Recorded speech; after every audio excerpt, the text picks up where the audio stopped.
ये नमाज बंद होगा नहीं तो मेरी बात सुनना, आपसे साफ बोल रहा हूँ, नहीं तो आप ही के घर के अंदर हम हनुमान चालीसा पढ़ेंगे। इस शुक्रवार को आपके घर पे हम हनुमान चालीसा पढ़ने जा रहे हैं। पिछले 10 सालों में, यूं कहें कि पिछले एक दशक में कुछ हुआ हो या नहीं हुआ हो, एक चीज का बढ़ना बहुत ज्यादा हुआ है, वो है नफरतबाजी। मोदी सरकार के कार्यकाल ने अगर कुछ दिया है तो नफरतबाजी बेशुमार दी है। इस्लामोफोबिया का ये आलम है कि आपको एहसास नहीं है कि आप इस्लामोफोबिया के शिकार हो गए। एक घर का मामला है, जो घर है मुरादाबाद का, वहां पर एक मुस्लिम दंपत्ति का घर खरीदना कितना बड़ा अपराध बन गया है वो आप इस वीडियो में देखेंगे। लेकिन उससे पहले अपने ही घर में उत्तराखंड में नमाज पढ़ना एक अपराध हो गया है। अपने ही घर में अगर आप नमाज पढ़ रहे हैं, एक महिला नमाज पढ़ रही है, तो उसको बजरंग दल के लोग तथा कथित तौर के ऊपर, जो अपने आप को धर्म का ठेकेदार कहते हैं, किस तरह से, किस तरीके से नफरतबाजी का शिकार बना रहे हैं, दादागिरी कर रहे हैं और ये कह रहे हैं कि तुम अपने घर में नमाज पढ़ कैसे रही हो जुमे की। तो ये सारी चीज़ें हैं जो बता रही हैं कि किस तरह से पूरा का पूरा इस्लामोफोबिया के ऊपर राजनीति चल रही है एक बीजेपी की। और उसी के चलते सुप्रीम कोर्ट के फैसले को, डायरेक्शन को एक ताक में रख के संभल के मामले में बुलडोजर की कार्रवाई भी शुरू कर दी है। ये एक वीडियो है जो नरेंद्र नगर, टिहरी, गढ़वाल, उत्तराखंड का बताया जा रहा है। इस वीडियो को आप देखिए। इसमें बजरंग दल के सदस्य हैं, पुलिस के सहयोग से एक मुस्लिम महिला को प्रताड़ित कर रहे हैं उसके घर में, क्योंकि उसने जुमे की नमाज पढ़ी तो उसको परेशान किया जा रहा है, उसको धमकाया जा रहा है। उसको ये भी धमकी दी है कि अगर नमाज बंद नहीं हुई तो अगले शुक्रवार को, मतलब अगले जुमे को, उसके घर में हनुमान चालीसा का पाठ करेंगे। इस वीडियो को देखिए आप। नहीं, नमाज क्यों पढ़ रहे तुम? घर पे नमाज नहीं पढ़ेगा तुम? क्यों? आप अपने घर में पढ़ो ना। यहाँ क्यों पढ़ोगे? हमारे पहाड़ में क्यों पढ़ोगे आप? सुन लो, अरे सुन लो, हमारे पहाड़ में क्यों पढ़ोगे तुम? सुन लो, नमाज कैसे पढ़ रहे आप?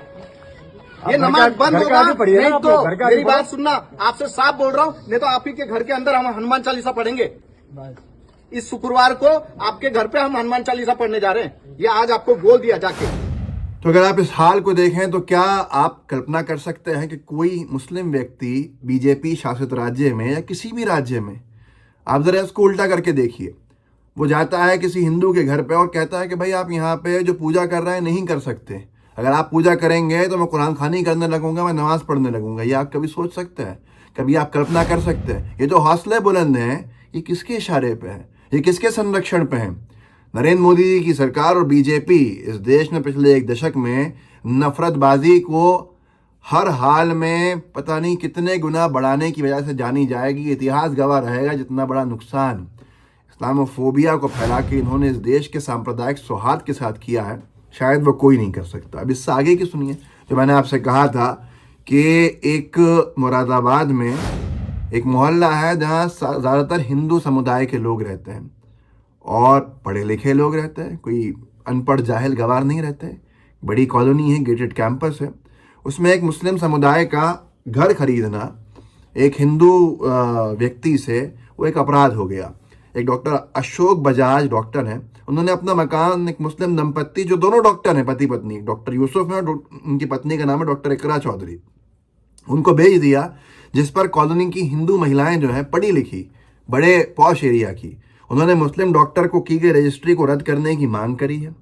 मुस्लिम डॉक्टर्स की दंपत्ति को हिंदू कॉलोनी में घुसने नहीं देंगे, ये कहा जा रहा है। इस देश में खुल के कहा जा रहा है, मोदी सरकार में, योगी सरकार के राज में, कि हिंदू कॉलोनी है ये, यहाँ पर कोई मुस्लिम व्यक्ति कैसे रजिस्ट्री करा के मकान खरीद सकता है। और अपने पैसे से खरीदा हुआ मकान में ही वो मुस्लिम दंपत्ति डॉक्टर्स की, डॉक्टर जिनका नाम है यूसुफ और डॉक्टर इकरा चौधरी, वो अपने ही घर में नहीं जा सकते हैं। जरा वीडियो देखिए आप।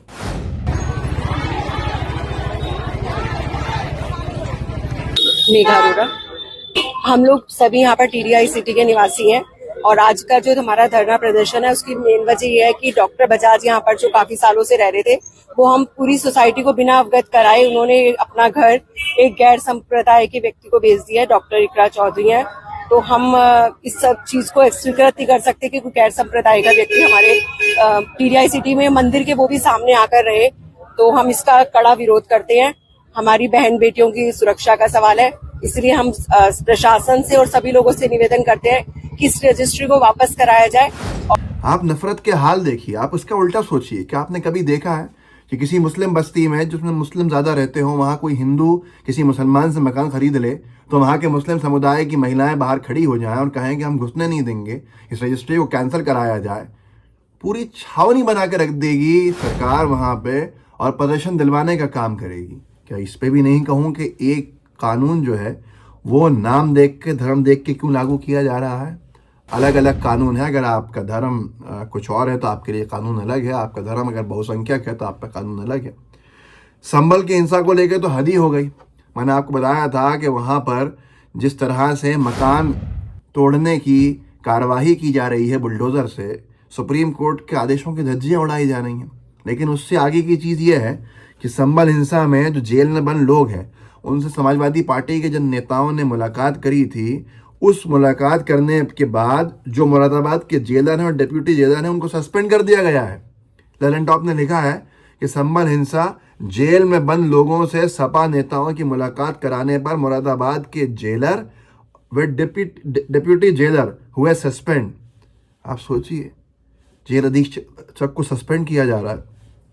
तो ये आज बताता है कि वाकई में अगर हम ये कहें कि तानाशाह सरकार का रवैया है तो ये क्या गलत होगा।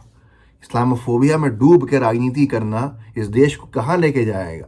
मैंने आपसे कहा था कि कैसे संभल में बुलडोज़र की कार्रवाई की जा रही है और सुप्रीम कोर्ट के आदेशों की सीधे तौर पर धज्जियाँ हैं। आप इस वीडियो को देख लीजिए, आपको समझ में आ जाएगा।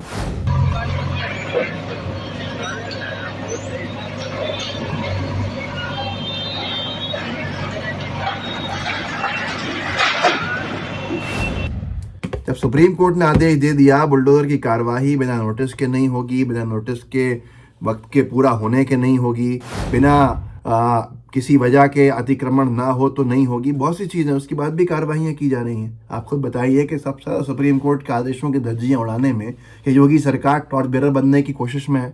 यह क्या है? नफरत फैलाने के लिए AI का इस्तेमाल किया जा रहा है। AI से एक फ़ोटो जनरेट करता है एक नफरतबाज चंदन शर्मा, 2 कौड़ी का है, ट्विटर पे पैसे कमाता है, ट्वीट्स में नफरतें फैलाता है जिससे एंगेजमेंट बढ़ता है और उसको अकाउंट में पैसे मिलता है, पे आउट मिलता है, क्योंकि ट्विटर से पे आउट मिलता है अगर आपका एंगेजमेंट ज़्यादा है। तो ये नफरतबाज चंदन शर्मा डंके की चोट पे झूठ फैलाने में काम करता है, क्योंकि इसे मालूम है कि सरकार का समर्थन इसके साथ है, संरक्षण इसको दिया हुआ है।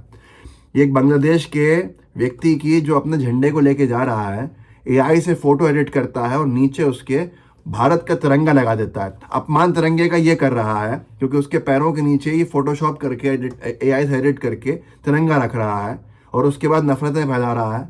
और सरकार जो है शांत बैठी हुई है, उसको कोई मतलब नहीं है ऐसे लोगों पर कार्रवाई करने की। इस वीडियो को बढ़ाइए, कार्रवाई की मांग कीजिए।